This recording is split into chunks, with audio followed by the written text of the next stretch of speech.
S'il y a bien un truc que l'on oublie lorsqu'on imprime, c'est qu'est-ce que l'on respire. Vous voyez, si je suis en train de lancer une impression, on a les taux de HC, HO et de TVOC, donc les composés organismes volatiles qui sont faibles. Et puis vous voyez, au fur et à mesure du temps, ça monte et ça monte vite. La couleur orange n'est quand même pas très positive. Donc voilà, on est confronté à ce côté pollution qui concerne principalement les imprimantes ouvertes. Là, vous voyez ici, j'ai une imprimante qui est fermée avec des filtres en fait intégrés. Et là, vous voyez que mes taux finalement sont stables et ne bougent pas. Mais forcément, qu'est-ce qui se passe lorsqu'on n'a pas de solution pour filtrer et donc avoir de l'air un peu plus propre? Et là, vous avez par exemple le petit filtre de Minsion qui est un petit accessoire ajouté aux imprimantes qui sont ouvertes mais que l'on peut fermer. Donc on va voir un petit peu ça au niveau du test. Alors on fait un petit tour sur leur site internet et on voit que le filtre, attention, c'est que le filtre lui-même, c'est pas l'imprimante, est vendu à peu près à 67 €. Les frais de port sont compris. Donc c'est un petit boîtier, on va voir ça donc par la suite.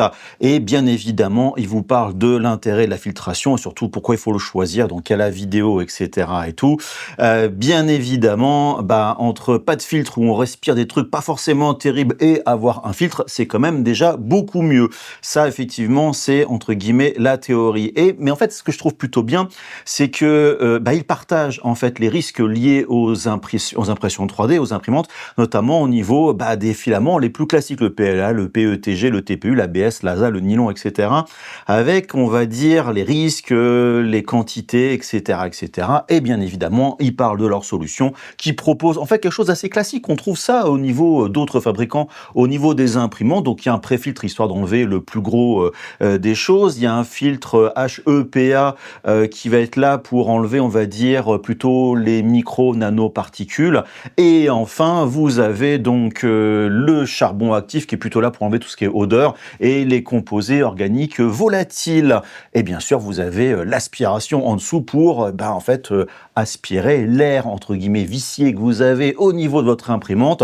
Ça passe dans les filtres et l'envoyer à l'extérieur. Bien évidemment, il vous montre les tests et ça, je trouve ça aussi plutôt cool quand même, vous dire, en gros, vous avez une imprimante 3D avec le filtre ou sans filtre et vous avez les petits graphiques. Et d'ailleurs, en règle générale, on voit que au niveau des micro-nanoparticules, la courbe en bleu, c'est avec le filtre et la courbe en orange, c'est justement sans filtre, la même imprimante, etc. Donc on voit les évolutions, on voit bien sûr en général d'avoir un filtre, c'est quand même beaucoup mieux. En gros, plus on s'approche de 0 et plus l'air va être filtré.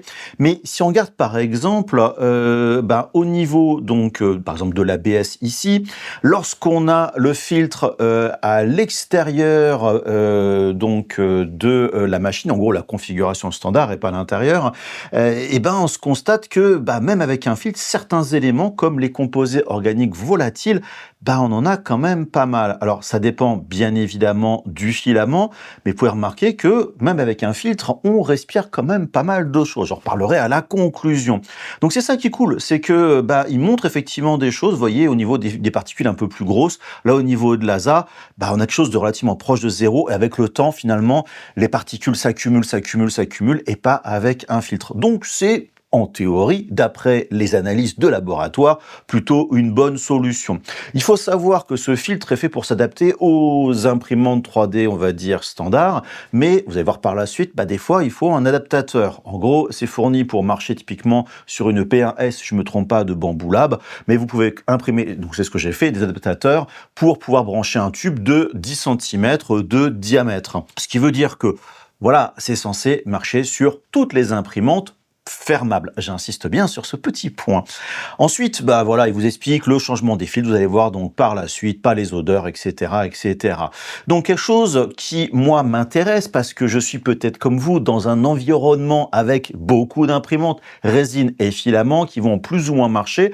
Quand je suis chez moi ou quand je suis au bureau, oui, forcément, ce que je respire, c'est quand même relativement important. Et donc le petit boîtier, qui est fourni. Alors c'est pas très compliqué. Une alimentation à mettre d'un seul côté. Vous avez les filtres à l'intérieur et donc pour voir ces différents filtres, vous en avez donc ces 3 tels que je le disais il y a quelques instants. C'est des fils qui sont pas très grands, qui ont une certaine épaisseur, qui vont avoir une durée de vie plus ou moins longue. Donc, vous voyez ici, vous avez le pré-filtre, c'est vraiment lui qui est censé enlever le plus gros. Le filtre HEPA, ça il est vraiment important parce qu'il va vraiment enlever toutes ces particules. Il y en a beaucoup, les micro-nanoparticules, vraiment avec l'impression 3D. Et bien sûr, le filtre en charbon actif pour tout ce qui est les composés organiques volatiles, important. Au fond, on voit le ventilateur. Je parlerai du bruit dans quelques instants. Bref, on peut remettre les différents filtres. Ils coûtent pas très cher. Je vous conseille d'en avoir quand même quelques-uns d'avance. Je parlerai de la durée de vie au moment de la conclusion. Par contre, j'y dis maintenant, on sent que c'est pas le produit super haut de gamme. Ça bouge un petit peu. J'ai des petits doutes sur le côté, on va dire, hermétique de l'ensemble.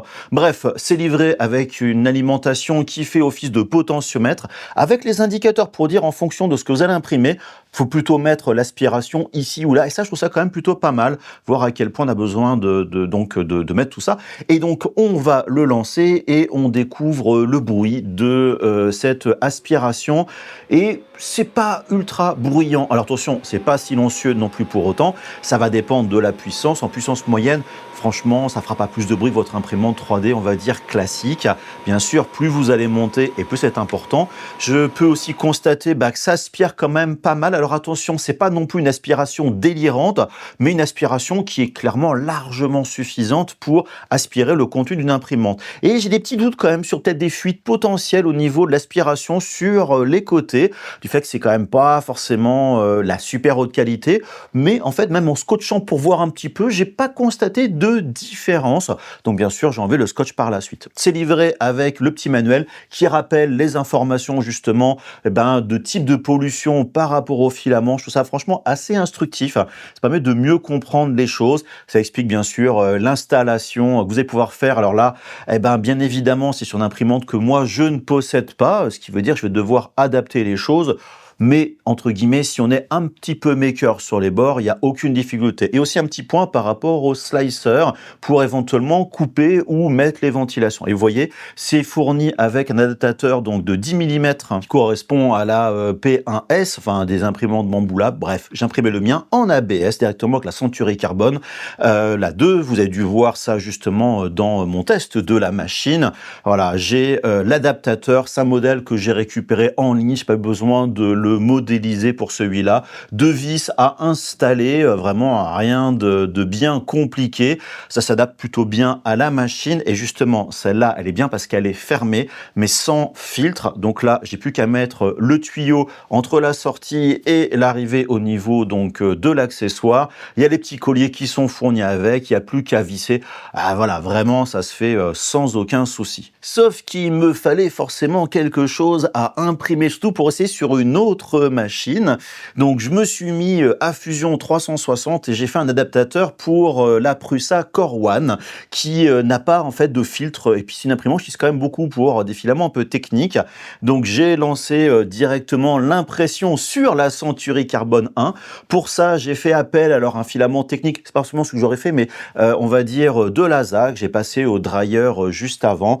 Je lance directement l'impression dans la machine avec la filtration qui se tourne, voilà, qui tourne derrière. J'ai senti aucune odeur, vraiment. Ça a très bien marché au niveau du résultat et mon impression est quand même, comme vous le voyez, plutôt franchement très propre. Et il n'y a plus qu'à installer ça directement sur la ventilation à l'arrière de l'imprimante. C'est pareil, il y a des emplacements pour les vis, il n'y a vraiment aucun souci. On branche le tube et le système d'aspiration est prêt à marcher directement sur la Prusa. Vous voyez, j'ai les 2 ventilateurs qui se trouvent directement à l'arrière.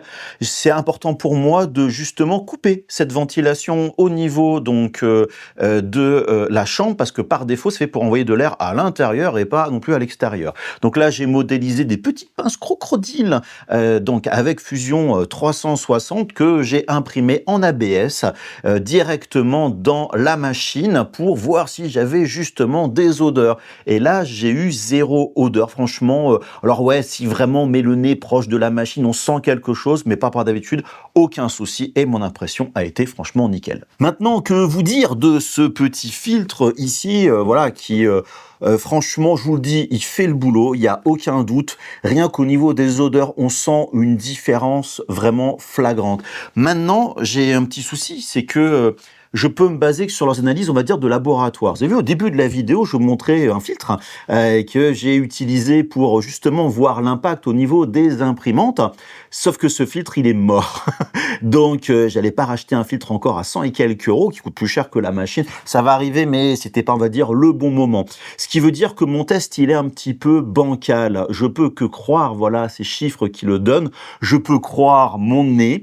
Ce qui veut dire que, oui, ça marche, parce que, comme je vous montrais dès le début au niveau de la vidéo, sur une autre imprimante qui a un système de filtre, justement HEPA et charbon actif, qui est beaucoup plus petit, on voyait bien qu'il n'y avait aucun impact sur le système donc de vérification, donc cet outil pour voir les composés, etc. et tout. Donc, les systèmes marchent bien. Ce qui veut dire que ce système qui est plus grand, plus performant, malgré un prix relativement attractif, doit faire le taf. Ce qui veut dire que si vous avez une machine qui est fermable, j'insiste bien, vous allez pouvoir utiliser ce genre d'accessoires, quitte à imprimer, récupérer des adaptateurs. À 67 euros, j'épargne les quelques centimes, le prix de l'engin, moi c'est évident que là je suis en train de vraiment considérer en prendre un deuxième. Donc j'ai eu celui-là envoyé gratuitement par la marque pour voilà simplement en faire le test. Il va rester sur notamment la Core One de chez Prusa, mais j'ai besoin en fait d'un autre pour une autre machine, notamment la Snapmaker, la U1. Je suis en train de fermer à l'heure actuelle et j'ai des filaments un peu techniques aussi imprimés en multicouleur avec. J'aimerais bien filtrer parce que là, je suis dans mon bureau, vous le voyez pas, mais j'ai une VMC professionnelle avec arrivée d'air, évacuation, des fenêtres que j'ouvre très régulièrement, ce genre de choses. Donc globalement, mon espace de travail il est plutôt bien. Mais mon petit bureau personnel que j'ai à la maison qui fait moins de 10 mètres carrés avec à peine 2 mètres de hauteur de plafond, l'espace est tout petit. Donc quand j'ai une machine comme la U1 à l'heure actuelle qui marche quasiment 24/24, je respire des trucs pas forcément cool. D'où l'intérêt pour moi de fermer la machine et de mettre justement un système de filtration comme ça.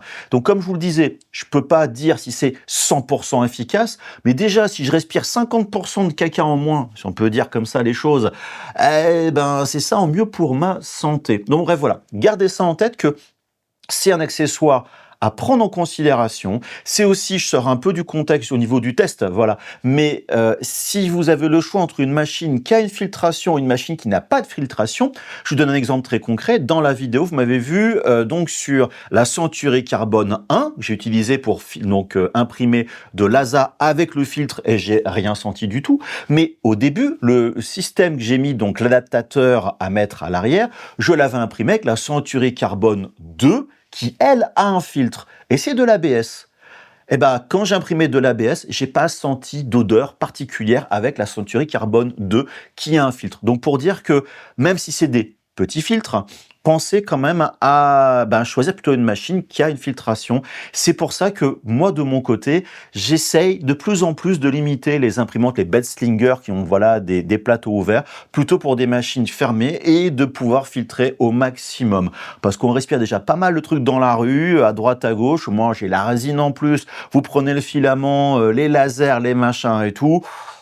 Faisons un peu attention à notre santé. Et j'ai envie de dire, 67 euros, les frais de port compris en plus pour ce genre d'accessoires, voilà, ça peut valoir effectivement le coup. Donc voilà, truc intéressant, pas très bruyant, facile à mettre en place, c'est basique, c'est-à-dire à vous de mettre le petit potentiomètre au début et à la fin, donc il n'y a rien de compliqué. On est sur le petit outil, plutôt d'entrée de gamme, ça remplacera jamais une filtration industrielle mais qui coûte des milliards d'euros. Et en plus, les petits filtres dedans sont pas chers, franchement prenez-en d'avance, et ils indiquent justement la durée de vie, c'est-à-dire que le filtre, si vous imprimez de temps en temps, c'est environ 6 mois. Donc bon, vous êtes relativement tranquille. Comme je vous le disais, faites une commande, prenez genre 1 ou 2 jeux de filtre d'avance et vous serez tranquille, franchement, pour relativement longtemps. Donc voilà pour cette petite review autour de ce petit filtre de Minsion. Bien sûr, j'ai mis les liens en description de la vidéo si ça vous intéresse. Il y a d'autres accessoires en fait qui proposent la caméra Beagle, etc. Il y a le Nutopress que j'avais testé,